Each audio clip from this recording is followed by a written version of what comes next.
Olha só, acho que a gente pode começar tentando dar uma ideia do que é imutabilidade, porque é um conceito bem amplo, não é exatamente tão simples de entender se a gente for parar para pensar assim na minúcia ali técnica do que ele significa, mas a gente consegue entender a aplicação prática dele de maneira até bem simples, com alguns exemplos do nosso dia a dia, assim, né?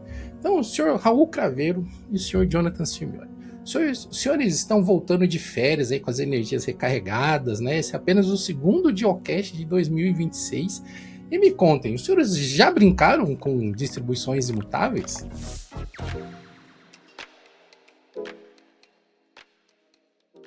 Acho que a minha principal experiência, de fato, com disco imutável é nesse âmbito de jogo. Já testei um pouquinho o Basite, mas confesso que eu não usei tanto assim. E principalmente o SteamOS, né? Só que justamente é nesse âmbito que eu tenho experiência, sabe? Por um nicho muito específico, para usar para jogar e acabou. No meu computador de trabalho, não cheguei a testar para valer. Diria até que você poderia incluir o Android, também é um sistema imutável tecnicamente aí. Muita gente nem se dá conta, né?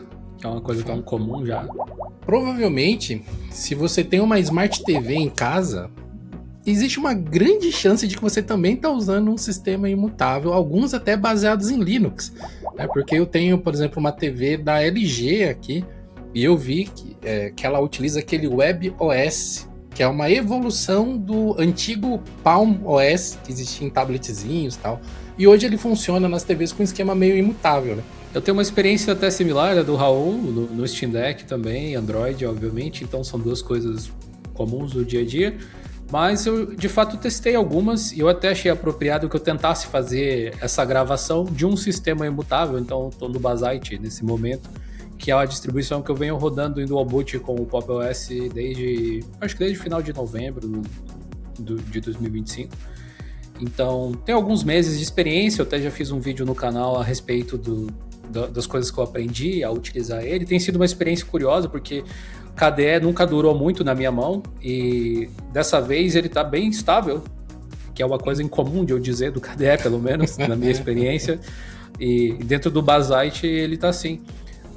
Me pergunto se tem a ver justamente com essa imutabilidade toda, ou com a minha ânsia menor em customizar o Plasma, pode ser. Eu também testei algumas outras distribuições imutáveis ao longo do tempo, tipo o Vanilla OS, recentemente eu testei o Bluefin, eu testei o Aurora e algumas variações do Universal Blue, tipo o Basite DX, o Bluefin DX e tal, que é a versão para desenvolvedores, então tecnicamente o mesmo sistema, mas com alguns pacotes diferentes. Bom, agora que a gente já posicionou vocês sobre alguns lugares onde vocês têm contato com a imutabilidade, sem nem saber que elas estão lá, vamos dar um passinho atrás e apresentar o conceito. Existem diversas formas de implementar o que é superficialmente entendido como imutabilidade. Mas, basicamente, o que você tem é um sistema que ou ele está atualizado ou ele não está atualizado.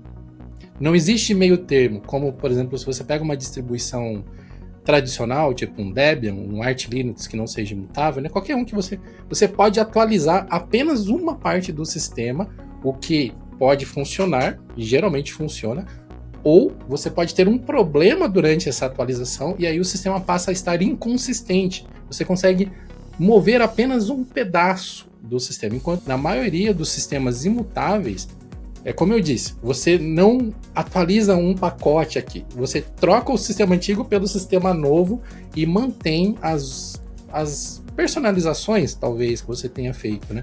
No vídeo que o Dil fez sobre o Basite, onde ele comenta como foi a experiência dele, ele dá exemplos bem interessantes de como que funciona a imutabilidade no Basite, que é totalmente diferente do que está implementado no Vanilla OS, por exemplo, né, Dil? Então, tecnologias diferentes, diferente do Android também, mas o objetivo é similar. Eu gosto de usar carros como analogia para explicar Linux, porque eu acho que é um objeto muito mais conhecido do dia a dia, muito mais mundano, e software às vezes pode ser um pouco abstrato demais, até para se imaginar o que a gente está falando quando você está querendo dizer que não atualiza pela metade. Tipo, como assim atualiza pela metade, né? O exemplo que a gente pode utilizar com carros é, vamos supor que as atualizações sejam trocas de pneus ou das rodas do carro, sabe? A imutabilidade é uma tecnologia que consiste em aplicar a ideia de que você nunca vai trocar os pneus do carro com o carro andando. E vai fazer de uma forma onde não seja possível tentar trocar o pneu do carro com o carro andando. Parece meio bobinho, mas é exatamente isso. O que uma distribuição Linux faz é exatamente uma distribuição Linux tradicional, tipo um Debian, um Ubuntu, um Arch da vida, geralmente é trocar o pneu do carro com o carro andando. Que imagina que você tem um pneu que está desgastado e chegou uma versão nova do pneu, uma atualização de software. Então essas distribuições vão lá e trocam os pneus do carro enquanto você está andando com ele, justamente. Isso pode gerar naturalmente alguns problemas, que é o que você poderia esperar de tentar trocar o pneu do carro com ele andando, eu imagino, né? Só que as distribuições tradicionais ficaram tão boas em fazer isso que a gente nem se dá conta do quão louco é e quão miraculoso é sempre funcionar, ou quase sempre funcionar. Mas aquela possibilidade de quebra, aquela possibilidade de problema, ela continua ali constantemente. Numa distribuição imutável, geralmente o conceito é que para você trocar os pneus do carro, ou seja, para você fazer uma atualização, você para o carro numa garagem, troca os 4 pneus de uma vez, não tem como trocar só 2, ou enfim, só um, você vai garantir que a atualização seja completa, ou você sai com os 4 pneus novos, ou você não sai com nenhum. Você volta com o carro exatamente como ele estava, e você vai garantir que todos os parafusos estejam lá também, para que não tenha nenhum problema. Como a troca foi feita pela mesma pessoa gabaritada, basicamente, teoricamente você não deve ter problemas. Se você tiver um problema, um outro conceito muito comum de distribuições imutáveis é que você vai voltar para a garagem, botar o pneu antigo de volta e sair para sua jornada, que é o famoso rollback. É quando você desatualiza o software por completo. E isso permite que você tenha uma previsibilidade sobre como vai ser o comportamento dos sistemas. Existem outras formas de atualização, existem outras formas de rollback, que não necessariamente tem a ver com atomicidade, né, com a imutabilidade. Como, por exemplo, quem já está acostumado a utilizar sistemas de arquivos BTRFS ou XFS, né, XFS em seus computadores com Linux, tem rollback. ZFS também, todos eles têm alguma forma de rollback, que você pode voltar para a versão anterior, mas eles são totalmente diferentes, pelo menos em conceito, não na prática, do que a gente tem com imutabilidade. Eles são um conceito de snapshots, né, de fotografias. O sistema tem tecnologias para armazenar diferentes estados de como está seu computador, e caso dê problema nesse estado aqui, ele pode voltar para o estado anterior e tentar chegar num estado estável novamente, mas não é imutabilidade. Eu acho que talvez o que confunda seja até a origem do termo de imutabilidade, né? Porque esses sistemas que são construídos dessa forma, eles acabaram recebendo essa nomenclatura, talvez. Eu acredito que tenha a ver justamente com como isso é aplicado na prática para evitar a troca de pneus com o carro andando, para me manter na analogia, que é você bloquear a possibilidade de você escrever certos arquivos na raiz do sistema, onde você vai interferir com a arquitetura do sistema muito diretamente. Se você quiser fazer isso, você até pode, muitas vezes temporariamente, dependendo do tipo de imutabilidade que a distribuição aplica, mas numa atualização, num reboot, ele volta para o estado funcional mais uma vez. Então, a imutabilidade está muito ligada ao fato de você não só não poder, mas não dever fazer alterações em certos arquivos do sistema. Existe uma forma melhor de você fazer modificações, ou uma forma mais segura, se é que se pode dizer, mais estável de fazer modificações. Uma forma da gente começar a trazer a analogia do carro para o mundo real de distribuições Linux é a gente tentar imaginar que uma distribuição como o Basite, pode ser, talvez seja uma das mais famosas hoje em dia, e uma outra distribuição extremamente famosa como o Ubuntu. Como é que essas duas distribuições tratam atualizações? Quando você está rodando o seu Ubuntu tradicional e você tem uma atualização, talvez você tenha rodado um sudo apt update para verificar se tinham atualizações e decidiu então rodar o apt upgrade para executar essas atualizações. Se existe um pacote que você está utilizando agora, eu ia dizer o Firefox, porque é um navegador conhecido, mas no caso do Ubuntu ele seria um snap, então funciona de um jeito um pouco diferente. Mas vamos supor que seja algum pacote .deb, né? Geralmente vai ser tratado dessa forma.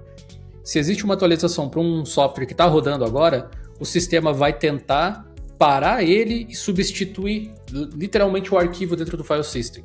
Vai haver uma troca, apaga um, coloca outro no lugar. Isso funciona tremendamente bem, por incrível que pareça, tá? Em muitos casos. Mas existem situações onde as coisas podem não acontecer exatamente como se imaginaria e parte das atualizações podem ser quebradas. Pode ser que tenha caído a energia, pode ser que a internet tenha ficado instável, pode ser que tenha tido um problema de dependência, e aí o apt vai tentar instalar tudo que ele puder, basicamente, e atualizar as coisas, mas se ele não conseguir fazer algumas outras, ele vai deixar assim e dizer, olha, deu problema, ou ele vai simplesmente avisar, olha, não consegui completar a atualização totalmente, mas se você for dar um apt install -F para tentar forçar a instalação dos pacotes faltantes, você vai conseguir perceber que parte ele já tinha feito, parte não. Então, essa é uma característica atual, funcional, não há como dizer que não, das distribuições hoje em dia. Mas o problema de dependência ele pode ser bem sério, né? Imagina que a gente tem o programa A e o programa B.